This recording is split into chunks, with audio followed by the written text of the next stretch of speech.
रहता है। अभी मतलब ऊपर वाला तो 70 60 भी हो जाता है, नीचे वाला 50, एक बार तो 48 भी हो गया और कोई सिम्टम नहीं होते और मैं उतनी ही एनर्जेटिक रहती हूँ, सारे काम करती हूँ।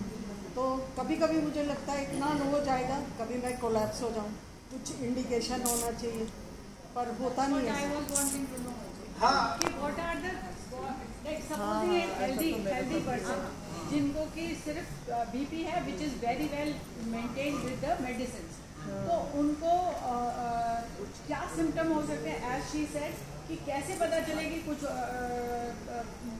हार्ट से रिलेटेड कुछ है या नहीं है, या प्रिवेंशन के लिए क्या कर सकते हैं if you are otherwise healthy? Otherwise healthy तो सिम्टम्स आपको जो हार्ट के सिम्टम्स 2-3 सिम्टम्स होते हैं। एक होता है आपका डिस्निया ऑन एक्सर्शन, चलने के बाद इनका भी क्वेश्चन मैं बताऊंगा। एक तो अगर आपको चलने पर सांस फूल रही है तो ये हार्ट का हो सकता है, पैर में सूजन आ रही है वो भी हार्ट की हो सकती है।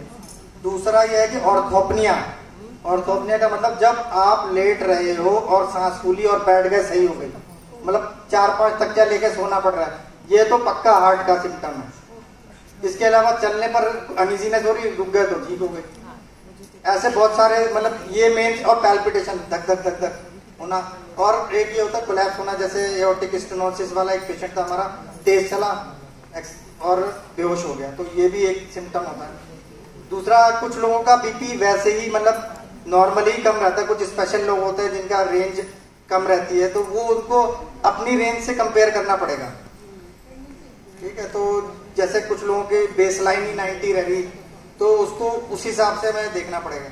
लेकिन जितना भी आपका सिस्टोलिक 88 से नीचे नहीं जाना चाहिए। ये तो हॉस्पिटल जाने में 10-15 मिनट का समय लगेगा, तो अगर हम उसी टाइम उठा के उनको पेशेंट को लेके जाते तो दिक्कत होगी। तो हमें फर्स्ट एड क्या देनी है ताकि वो थोड़ा स्टेबल हो, हम घर में उनको कैसे वो क्योर कर सकते हैं, हॉस्पिटल जाने तक का समय दीजिए। देखिए, अगर वैसे ब्लड प्रेशर तो बहुत ही इम्पोर्टेंट वाइटल है, और मेरे हिसाब से मेरे नजदीक अगर जैसे कोई भी सिनेरियो ऐसा हो, मेरे को सिर्फ स्टोरी याद आती रहती है, मैंने एक रियल स्टोरी याद आ गई, मेरी मम्मी से ही रिलेटेड है।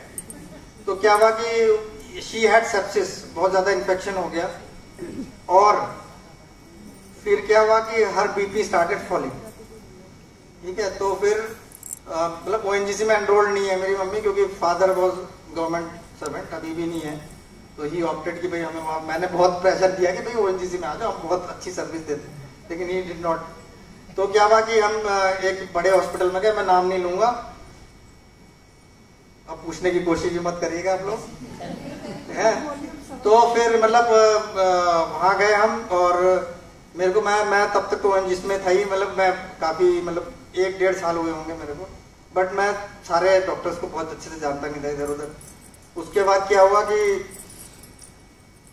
वहां गए, वहां पर ट्रीटमेंट शुरू हो गया, तो बेसलाइन मुझे पता ही थी, फिर उन्होंने एबीजी करा, फिर एबीजी एक ब्लड टेस्ट होता है जो तुरंत क्रिटिकल पेशेंट में करते हैं। फिर क्या हुआ, अचानक से उन्होंने कहा कि अरे आपकी मम्मी तो बहुत बीमार है, उनके तो ऑक्सीजन नहीं हुआ। मैंने जाके इमरजेंसी में देखा तो शी वाज ऑलमोस्ट सफोकेटिंग। मैंने कहा अरे यार ये तो इतनी बीमार नहीं थी यार, ये क्या हो गया अचानक से, she need to be shifted to ICU, और ये अब वहाँ पैनिक फैल गया हमारे घर में कि ये क्या हो गया। तब तक मैंने ऑब्जर्व कर लिया प्रॉब्लम क्या है। प्रॉब्लम वाज कि वो जो रेट ऑफ फ्लूइड था वो बहुत फास्ट दे रहे थे, जो पॉजिटिव प्रेशर से दे रहे थे। मैंने उसको जो वहाँ पर ये इमरजेंसी ऑफिसर, मैंने उनको कहा कि भाई इसको ऐसे ऐसे करना चाहिए, ऐसे नहीं करें, और इसको ऐसे मैनेज कर सकते हैं हम कि ये कर लेते हैं, ऐसे ऐसे ऐसे सही हो जाएगा। तो उन्होंने कहा नहीं नहीं इनको तो ये हो गया वो हो गया। फिर मैंने कहा कि let me talk to the medicine वाला और चेस्ट फिजिशियन वाला। तो उसका क्या प्रॉब्लम है? देखिए, हार्ट बीट मिस जो हो रही है उसके लिए जैसे मेनली होल्टर कराते हैं हम, तो हम ये देख लेते हैं कि भाई ये सिग्निफिकेंट मिस हो रही है कि नहीं हो रही है। मतलब अगर आप यंग आदमी को भी देखेंगे तो आप उनका होल्टर कराएंगे इस जगह, तो उनकी भी कई बार मिस होती है।